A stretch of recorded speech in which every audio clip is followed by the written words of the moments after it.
Welcome back to SportsLine. It's not just the Titans in action this week against the Colts, but obviously the NHL season has begun. The Nashville Predators, heck, they've already played, 5 games already? The 2 wins over the San Jose Sharks in the Czech Republic, and then back-to-back losses to the Dallas Stars, home and away. And then last night, the Preds blowing a 3-1 third-period lead to the LA Kings, end up losing in a shootout.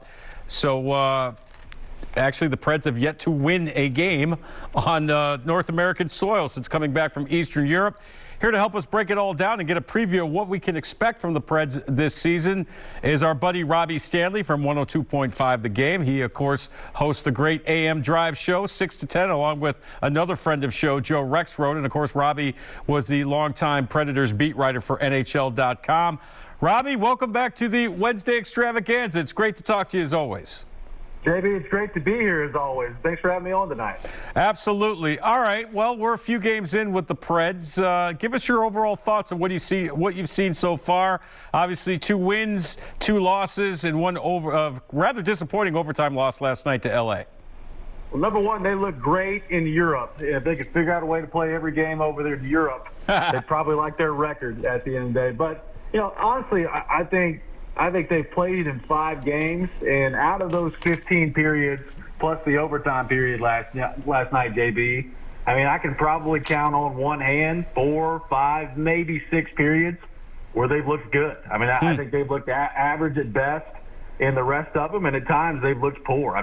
They look like the Walking Dead out there against the Dallas Stars for those first 2 games, and maybe it was the jet lag coming back from Europe or whatever you want to talk about there, but they just were never really in the game against the Stars, either at home or on the road.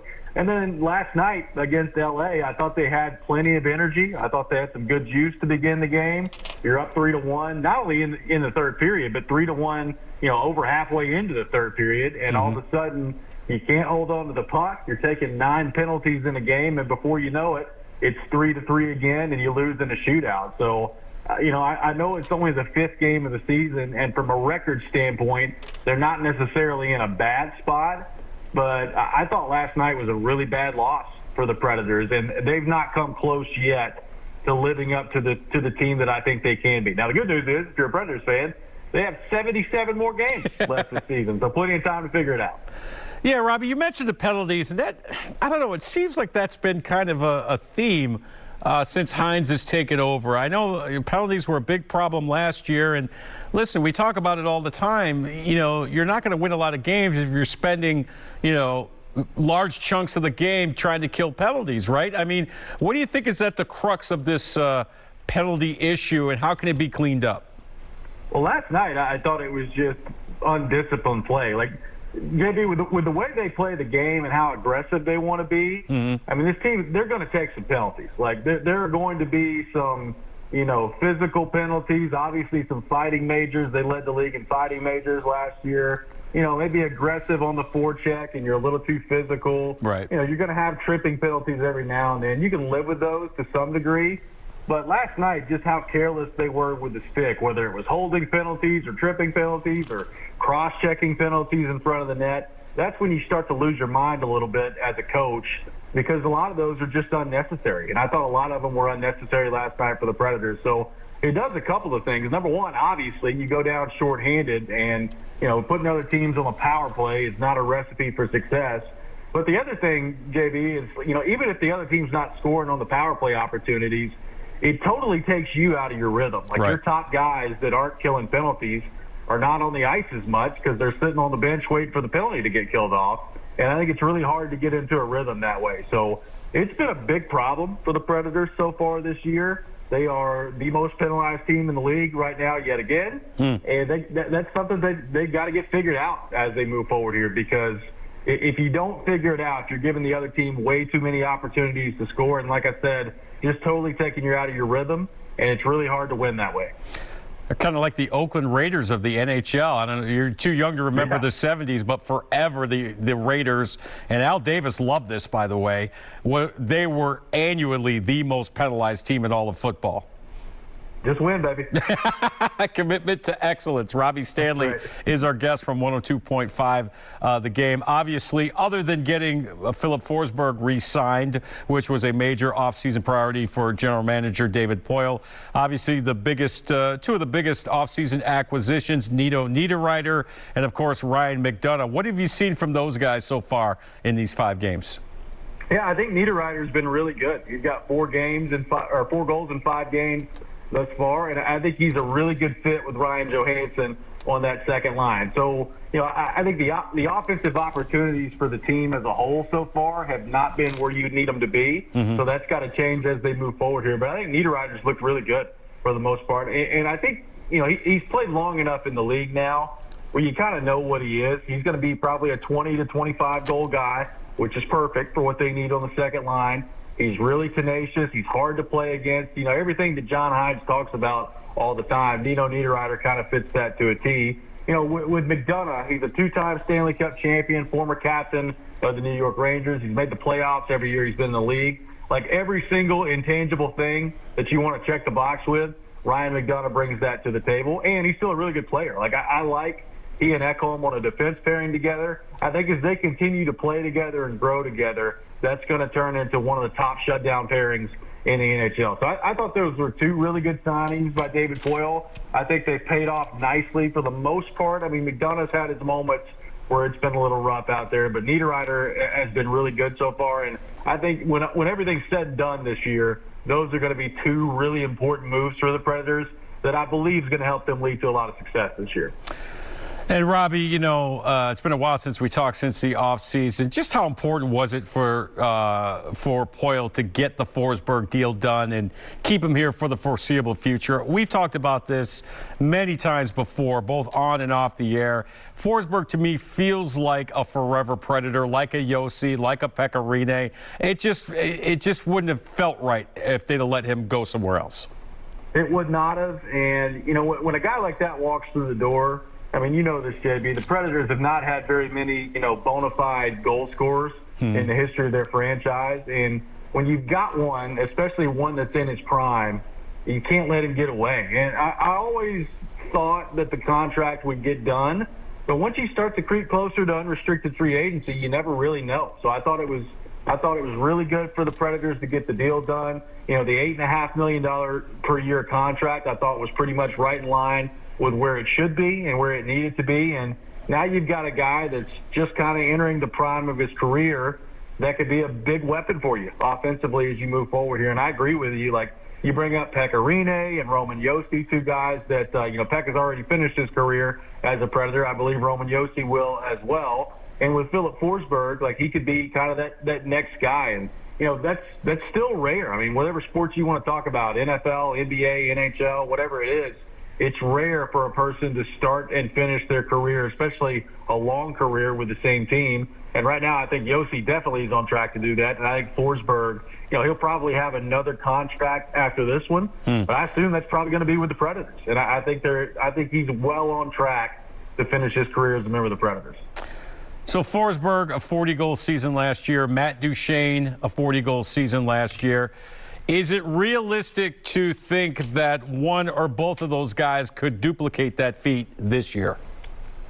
I think it's realistic to think that one of them can. I have a tough time getting to both of them. If I had to pick one, I'd probably lean Philip Forsberg. I mean, I think he's got, and I think he's always had the tools and the skill set to be a 40-goal scorer in the NHL. And he put it all together last year. Now, JB, a big part of it was, he's pretty much healthy for the whole year last year. That's really been Forsberg's main problem. It's never really been ability. I mean, if you look at his numbers, he's put up good numbers his whole career. A lot of it's been availability over the last 3-4 years. And last year, for the most part, other than one minor injury at the beginning of the season, and then he had kind of a brief battle with COVID last year too. Other than that, he was healthy, and you saw what the result was. He put up 42 goals, 84 points. I don't know if he's going to get back to 84 points this year, but I think he can get close to 40 goals. We've seen him go on streaks before where he's just borderline unstoppable, and I think you'll see some more of that this year. Duchene, I think he's certainly got ability, and we saw it last year. That line together fit together really nicely, and I thought they played well last night. But Duchesne traditionally has been a guy that's, around a 25, 30 goal scorer, and it just took off last year. So I don't think that both of them are going to be able to get back there. I think what the hope is, if you're the Predators, is, number one, you're better at allowing fewer goals. I mean, that was an underrated problem last year with the team. Even though Saros was really good, the defense in front of him wasn't great last year. So hopefully you're better in that area, and hopefully other guys like Niederreiter and Tolvanen and Johansson can pick up the slack a little bit offensively where Duchesne doesn't have to score 40. If I had to guess, Forsberg, I think, is by far the most likely candidate to get back there. Talk with Robby Stanley from 102.5 The Game, morning show co-host there. Robby, did you know I also do a little morning radio here in Nashville? I did know that. That's great. Thank you. 9 to 11 on WNSR, folks, by the way, 95.9 FM. So check me out, check Robby out, check us all out, man. We all try to do the best job we can. All right, Robby, you mentioned UC Saros, obviously coming off a great season last year, All-Star, Vezina Trophy finalist. You don't worry so much about him, but obviously backup goaltender was an issue last year. Our buddy Big Save Dave Riddick just didn't really get it done. Seems like it's been an upgrade in that area with Lankinen.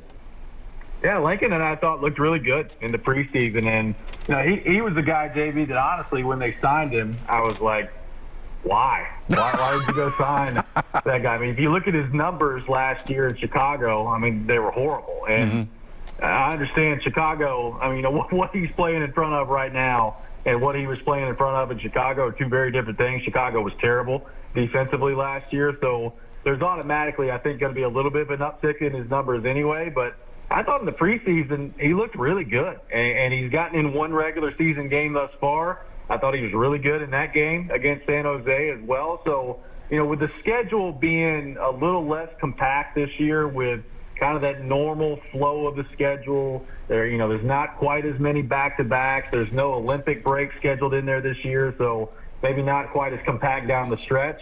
I'm interested to see how much the Predators use him, but so far, I think he's looked really good, and I think that's a pleasant surprise because I think when the Predators signed Lankinen in the offseason, a lot of people had the same reaction that I did, which was like, what exactly are you doing here? And it's clear they saw something in him that a lot of the fans and media included did not, and so far he's proven them right. Okay, obviously, Robby, the Preds have committed to keep trying to, push for the Stanley Cup. A lot of people were thinking maybe, the words competitive rebuild were brought up. Does David Poile, if he sticks around, try to break this thing down and build it back up? Well, as we mentioned, they re-signed Forsberg. They signed Niederreiter. They trade for Ryan McDonough. They're clearly going for it again. Where do you see it? Obviously, it's very early. You mentioned 77 games left to go in the regular season. Do you see the Preds, when it's all said and done, as a top 4 seed in the West? And do you think they have enough talent right now to, compete with a team like Colorado? I'll throw Edmonton in there just because I think McDavid and Draisaitl are so spectacular. Where do you see the Preds in the pecking order in the Western Conference next spring? I think Predators fans with this team have reason to be more excited than they've been probably any time in the last 2 to 3 years, certainly since John Hines has taken over. I like the makeup of the team. I think their defense core is better this year. I think they're a little bit deeper offensively. And obviously, when you have UC Saros in goal, you feel great about that. So I think there are ingredients that they have this year that could make them really dangerous. Now, they've not come close to putting any of that together yet. Like Saros, I think, has been average for his standards at best. Defensively, they've had some breakdowns thus far. Their power play's been awful so far, which was the strength of their team last year. And they've just not quite found the groove yet. So it's early. It's a building process. There's no reason to panic yet. I think they're going to get things, progressively more and more figured out as they move ahead here. In terms of where they fit in, I had them finishing in 3rd place in the Central Division heading into this year. Colorado at 1. I had St. Louis ahead of the Predators at 2. But honestly, outside of Colorado, who I think is the clear favorite in the Central, I think teams like St. Louis and Minnesota, and with the start that Dallas has had, you got to put them in the mix too. I think all those teams are pretty close to each other and pretty even with each other. So I think it's going to be a great race in the Central Division. I mean, I think Colorado is still the clear favorite. And that's really the problem if you're the Predators, is going up against that team. We saw what that bar looked like last year. I do think that Colorado, some of it is related to injury, and others of it is related to a couple of key pieces that they lost in the offseason. I don't think Colorado is quite as strong this year as they were a year ago, but they still have Nathan McKinnon and Cale Makar. They are pretty darn good. So to answer your question, I think this is a Predators team that can get to the playoffs. I think it's a Predators team that can maybe win a round or two in the playoffs. But when you have Colorado staring down the barrel, it's hard for me to pick them against them. I just don't think they've closed the gap quite enough yet. Fair enough, Robby. Good stuff as always. Continued success to you, my man. And as always, thanks so much for coming on, buddy. JB, thanks as always, buddy. Appreciate you having me. All right, there he goes, Robby Stanley. Always bringing the knowledge when it comes to the Nashville Predators. Catch him every weekday morning from 6 to 10 on 102.5 The Game. We're going to take another break. Come back after this.